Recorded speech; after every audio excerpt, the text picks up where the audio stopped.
guys, magluluto ako ng yung maliliit na isda with eggs. So una kong gagawin, i-fry ko muna yung itlog. So ito yung eggs. Ayan, mainit na yung kawali. So ilagay na natin ang eggs.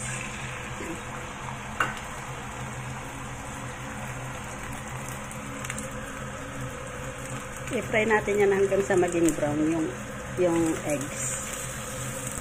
Saka natin ihalo sa fish, small fish.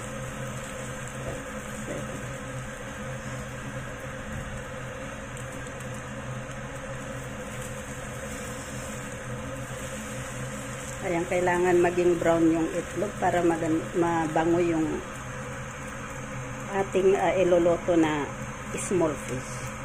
Yan na guys, luto na ang itlog. Ilagay muna natin sa isang lagayan at i-fry natin ang small fish.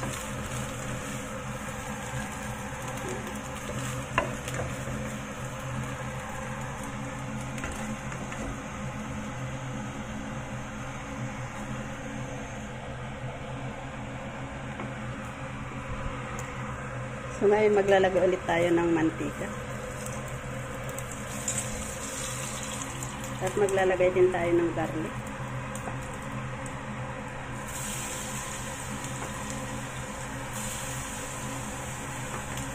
Ayan.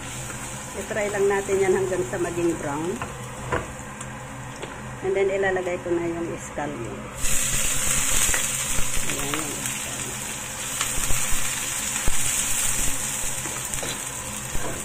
At ilagay na rin natin ang small fish.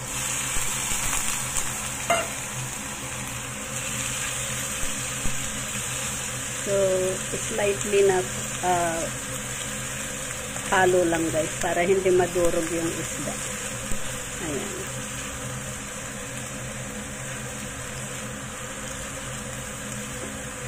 Ayan, ang ganda ng kulay ng isda. Ano ito guys, na very fresh.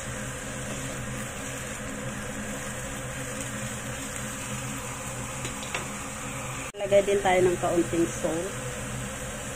Ayan, sprinkle lang natin yung salt. Halo-halo lang yan. Ayan, luto na yung ating small fish. So, pwede na natin ilagay ihalo yung eggs. So, ito na guys, halo na natin. Ayan. Ganyan lang guys.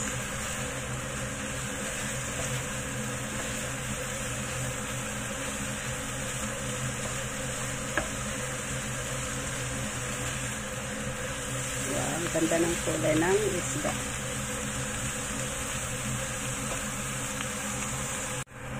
So, yan na guys. Luto na yung ating small fish. So, ilagay na natin sa plato. Sa isang lagayan. Ayan.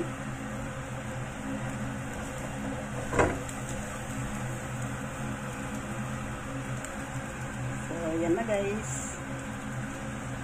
Ayan, ready to serve na yan guys. So, ayan na guys. Thank you for watching. Please don't forget to click like and share. Thank you. Bye-bye. God bless.